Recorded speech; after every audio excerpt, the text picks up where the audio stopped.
Hello दोस्तों, आज हम बात करेंगे कांग्रेस नेता प्रियंका गांधी के लोकसभा में दिए गए पहले भाषण की, जिसने संसद में एक नई बहस छेड़ दी। केरल के वायनाड से सांसद बनी प्रियंका गांधी ने 13 दिसंबर 2024 को अपने पहले भाषण में कई अहम मुद्दों को उठाया और सरकार को कटघरे में खड़ा किया।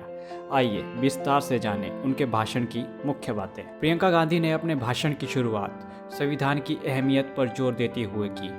उन्होंने कहा कि संविधान हमारे देश का सुरक्षा कवच है, लेकिन सत्तारूढ़ पार्टी इसे कमजोर करने की कोशिश कर रही है। उन्होंने बीजेपी पर निशाना साधते हुए कहा कि अगर लोकसभा चुनाव में बीजेपी की सीटें कम न हुई होती तो वह संविधान बदलने का काम शुरू कर चुकी होती।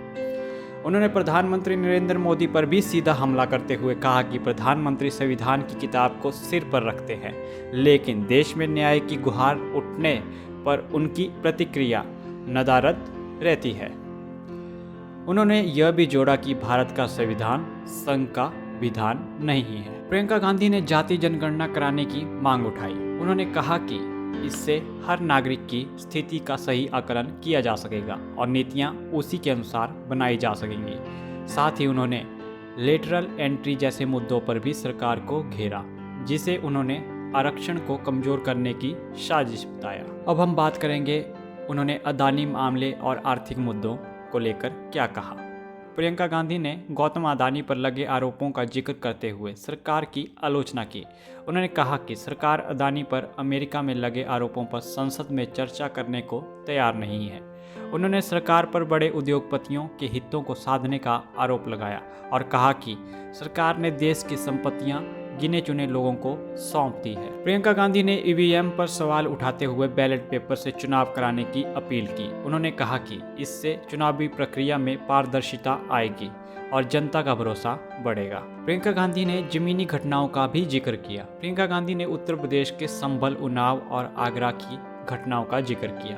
उन्होंने कहा कि इन घटनाओं में पीड़ित परिवारों को न्याय दिलाने की लड़ाई ने उन्हें संविधान की ताकत और लोगों की उम्मीदों को समझने का मौका दिया। उन्होंने कहा कि इन परिवारों को संघर्ष करने की ताकत हमारे संविधान ने दी। प्रियंका गांधी ने अपने भाषण में जवाहरलाल नेहरू और इंदिरा गांधी के योगदान को याद किया। उन्होंने कहा कि नेहरू के प्रयासों से देश में कई सार्वजनिक उपक्रमों की नींव रखी गई, जो आज भी देश की अर्थव्यवस्था की रीढ़ है। साथ ही इंदिरा गांधी के बैंकों के राष्ट्रीयकरण और शिक्षा व भोजन के अधिकार के लिए किए गए कार्यों का भी जिक्र किया। उन्होंने बीजेपी पर तंज कसते हुए कहा कि वर्तमान सरकार को नेहरू और इंदिरा के कामों की आलोचना करने के बजाय अपनी जिम्मेदारियों पर ध्यान देना चाहिए। अब हम बात करेंगे भाषण की प्रतिक्रिया के बारे में। प्रियंका गांधी के भाषण की तारीफ उनके भाई राहुल गांधी ने भी की। उन्होंने इसे अपने पहले भाषण से बेहतर बताया। कांग्रेस के वरिष्ठ नेता शशि थरूर ने कहा कि प्रियंका गांधी एक परिपक्व नेता की तरह बोली। उन्होंने सरकार को सही सलाह दी कि वह अतीत की बात करने के बजाय वर्तमान की जिम्मेदारियों पर ध्यान दे। प्रियंका गांधी के पहले भाषण ने न केवल संसद में बल्कि पूरे देश में एक नई बहस शुरू कर दी है। उनके भाषण ने यह स्पष्ट कर दिया कि वह न केवल कांग्रेस के लिए बल्कि विपक्ष की आवाज को मजबूत करने के लिए भी तैयार है। दोस्तों, प्रियंका गांधी के इस भाषण पर आपकी क्या राय है, कमेंट करके जरूर बताएं। आज के लिए बस इतना ही। मिलते हैं अगली वीडियो में। तब तक के लिए अगर आपको वीडियो अच्छी लगी हो तो वीडियो को लाइक, शेयर और चैनल को सब्सक्राइब जरूर करें। धन्यवाद।